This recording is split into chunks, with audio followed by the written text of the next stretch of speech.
Yeah, miss. Miss. Miss. Even half What swing. happened with you?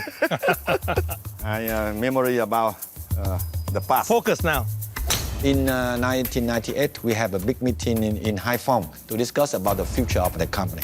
And our chairman, Dr. Vươn, have a vision to go global. That's a crazy time. They don't think Vietnam should develop software for the world. They think that I am madman. Since the late 1980s, Vietnam has gone from the brink of collapse to one of Asia's leading technological hubs. When you look at how fast this country has grown over the past 20 years, it's unbelievable. You couldn't have scripted a story like that. That's why I know Dr. Vươn is very crazy. You talk something in galaxy. We are on the Earth. How to move to the galaxies?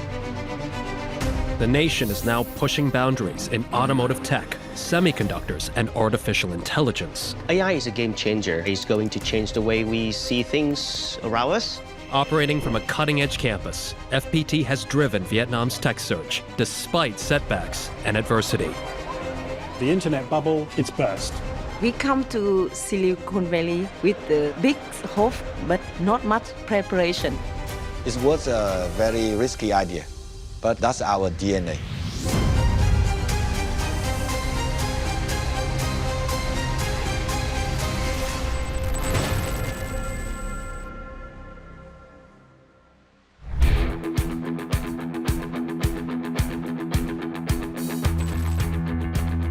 Thriving, modern, and forging forward.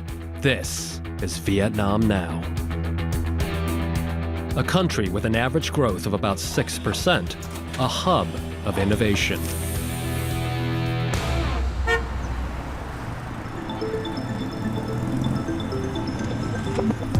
Vietnam is one of the biggest digital economies in Asia. Let's just look at the numbers. There's over 94 million smartphone users, over 82 million mobile broadband subscribers. That's 74% of the population. That's huge. Global giants like Apple are setting up shop, and local leaders FPT are soaring, with orders for 70 million chips by 2025. So we know US and China aren't getting along right now. And if you're a global technology company, you're looking to diversify. And Vietnam is the best place to do that in terms of quality of engineering talent, affordability, and then in a position here in Asia that's very easy to ship things anywhere across the globe. Today, a beacon of progress. But 50 years ago, this was a nation struggling to survive while mired in seemingly unending wars. We didn't have clean water, soap, clothing. Children were malnutritioned. Vietnam was one of the poorest countries in the world and was on the verge of a socio-economic collapse. With Vietnam in crisis, people seized any opportunity to travel abroad and make a living. As a student, we went from Vietnam to Russia. I get my PhD and I work for Academy of Science. We have good homes there in Moscow. We have enough food, enough electricity. We have travel, have bus, everything. If you compare the income in Moscow and in Hanoi, it should be 1,000 times difference. With hunger a daily reality, the government was faced with the seemingly impossible task of rebuilding a nation on the precipice of ruin. But it was at this time that Vietnam's entrepreneurial spirit began to take root. People were struggling to survive, and they decided to take matters into their own hands. Some people started to set up their shops, and shops started to pop up everywhere, even when the government did not allow private businesses. But they found these practices actually helping them improve the economic performance of the country. So the government started to adopt market reforms that culminated in the Đôi mới policy in 1986. With these economic restrictions lifted, people rushed to establish private businesses. At that time, my friend went to me and said, "Bing, please save my family. Vietnam economy in disasters. We ask the ministers level directors of the National Institute of Scientific Progress to allow us to form a company. And he asked, what's the product we're going to produce? But we don't have any plan in mind. And he said, okay, food processing technology. And then I agree because I just need some company to help us to survive. This is our first home.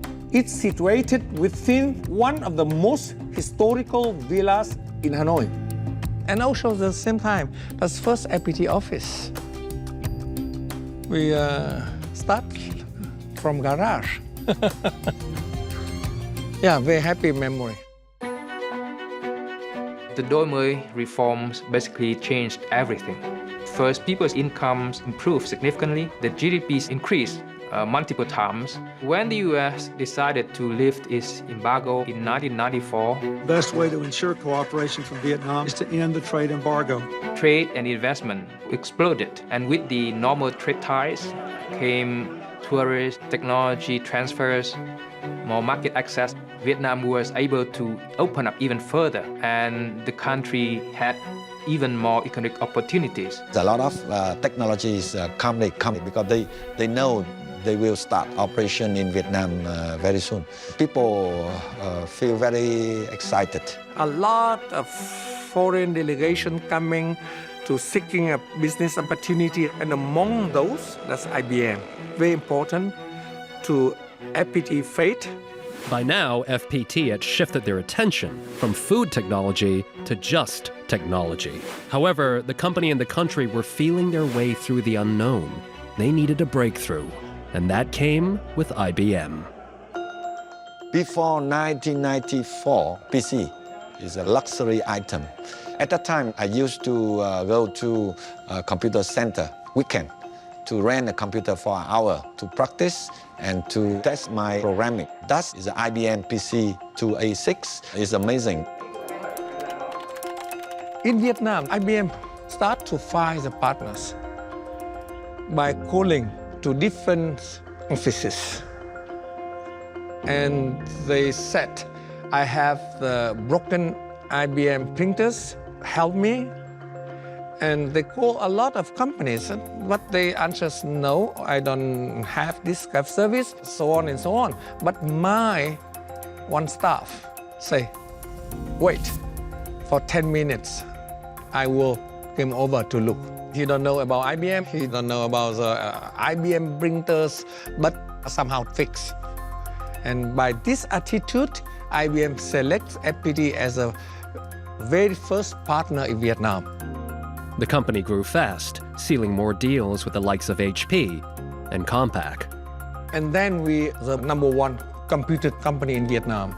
We were happy because that's our strategy to reach a success. We have a new way to survive.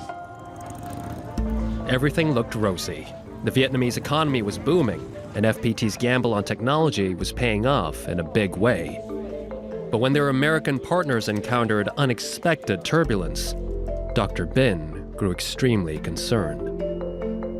I was surprised. Why IBM lose money? And then I asked the country manager. He explained, when you stay long time in the top, you go down. And I worry. FPT is ready on the top. And in order to avoid collapse, we decide to take more challenge and to go global. In 1998, we have a big meeting in Haiphong to discuss about the future of FPT. And our chairman, Dr. Bin, have a vision to go global or die. And everybody shout, it's foolish and crazy. There are so many limitations for Vietnam. Like internet, very poor. Most of people cannot speak English. And the technologies we learn from very old book. So how we can fulfill the demands from the market. And nobody believe in that vision. At first, I'm very surprised, but then I fully support him. No, she didn't say that. It's not important what I said. Fraught with uncertainty, FPT decided to open up shop in the US, an expansion kicking off just as a global crisis was about to shake the tech industry to its core. Vietnam had avoided disaster and secured vital foreign capital. Embracing the new open market opportunities of the 90s, tech leader FPT was aiming for the global stage. But the tech industry was about to be knocked to the ground. Towards the end of the 90s, growth in internet companies was at an all-time high. So with all this excitement of new technology, a lot of companies were going public, listing on stock markets, and then you had a flood of investors coming in. The NASDAQ market this year has enjoyed phenomenal success, a great return for investors because it's so heavily weighted toward technology stocks and the internet stocks. Many of these companies weren't even profitable. It was just the promise of the future. Around the same time, the US Fed actually increased interest rates. So what this meant was it was a lot more expensive for businesses to borrow money. And so we started seeing investors panic selling stocks. So dot-com companies that were worth hundreds of millions of dollars became worthless in a matter of months. The situation was so bad. It was very difficult time for FPT Software because we just started with the business. Basically, there's no jobs, few projects, few thousand US dollars, and it doesn't make sense to continue a business in the US. FPT's global strategy was over before it even began. Their next move needed to be a smart one, so they turned their attention a little closer to home. After we failed in the US, the global strategy was almost canceled. Nobody believed in that vision. People say, don't lose money on the mission impossible. Vietnam and Japan share so many similarities. We look like them, we behave like them, we're sharing the same religions. The Japanese people are more like patient than the US, and if our global strategy can work anywhere, it would work in Japan. We started visit to Japan in 2001, but not easy to find a job. So when we have a meeting with a big company like Hitachi, it's make or break. Because until that day, Japan market bring no money for FPT Software. We really need this job. So with their plans for global expansion hinging on their success in Japan, a young team sat down for the most important meeting of their lives. During the meeting with Hitachi, we introduced about Vietnam, about FPT, about our strategy to work for Japan market. At the end of presentation, normally the people will ask a lot of questions, or at least they wake up. But in the case of Hitachi, no reaction. It was not a good sign for us.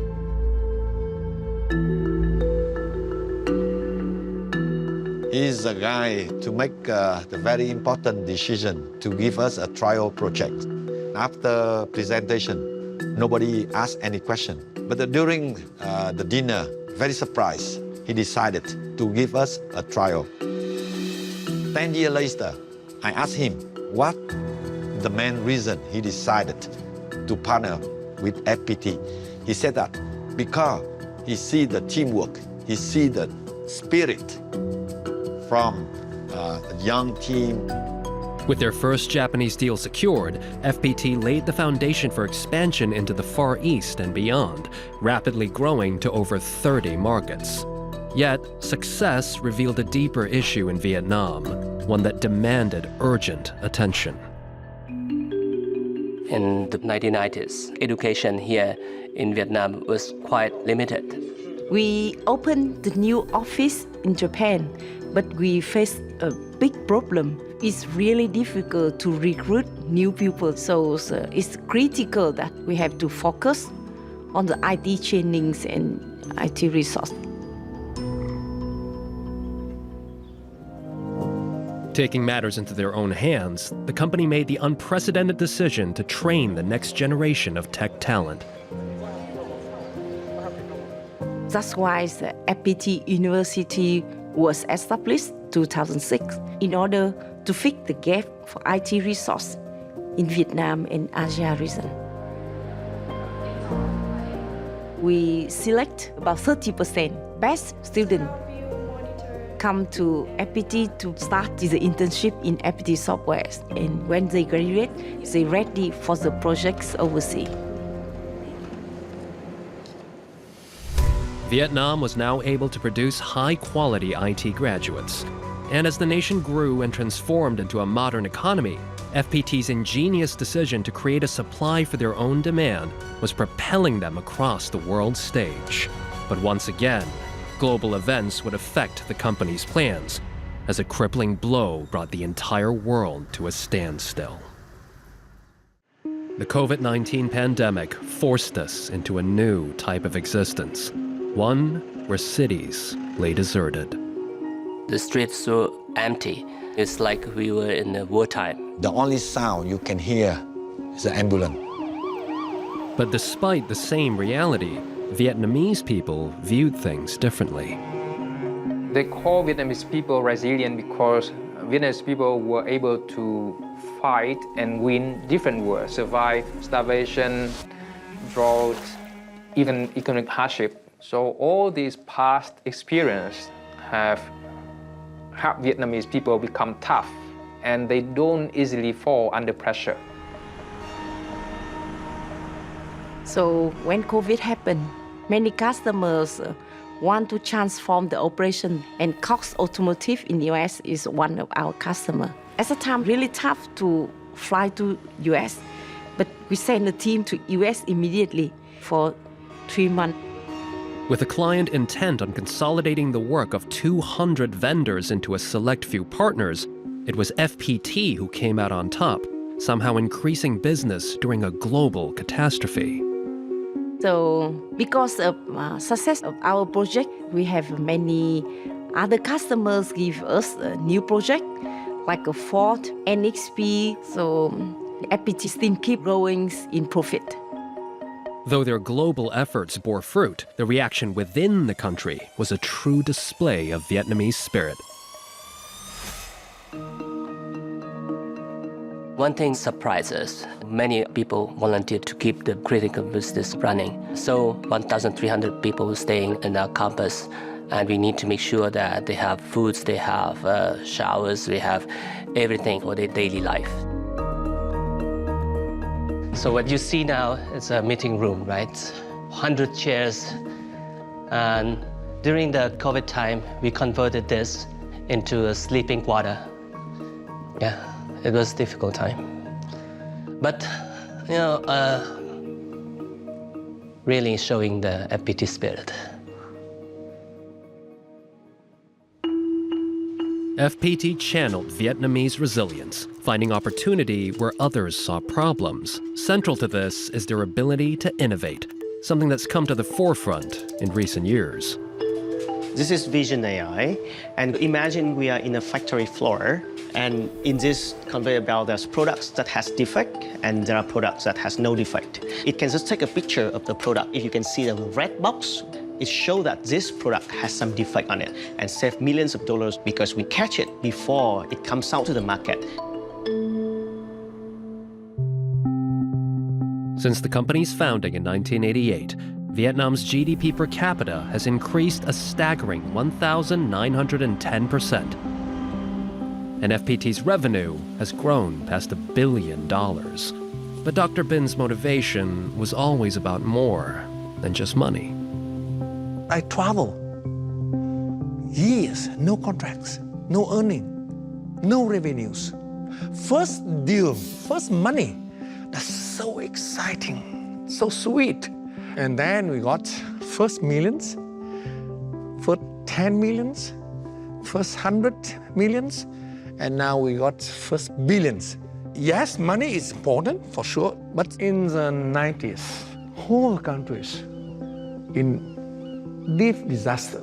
That's the reason FPT created to help my classmate family for surviving. But I believe we can help much more people. I remember my childhood in countryside. Kids have to get out from Hanoi to somewhere far away. And I remember that time very tough. Cold, hungry, war, bombing, everything. But we get the best friends of my life, and that's bonding still today. When I saw on TV saying that there is 1,700 orphans after COVID, I think I should help them. So we start Hope School. My wish, some days, someone from the school get my chairmanship chair.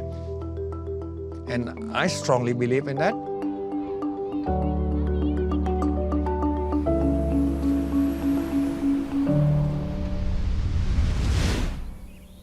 As our world approaches a new technological revolution, Vietnam finds itself in a perfect position to spearhead this new era. FPT's next big push in AI, in automotive, and semiconductor. Semiconductors will play a very important role for AI in the future. So we try to leverage both. The world is constantly changing, and you need to use tech to stay ahead. Here in Vietnam, it's companies like FPT that are actually driving that charge and putting the country on the map. Vietnam got ready 1 million of IT engineers, and half of those are software developers. That is a huge resource if we convert those on semiconductors, on AI, and then Vietnam should not only provide service to Vietnam itself, but also the world.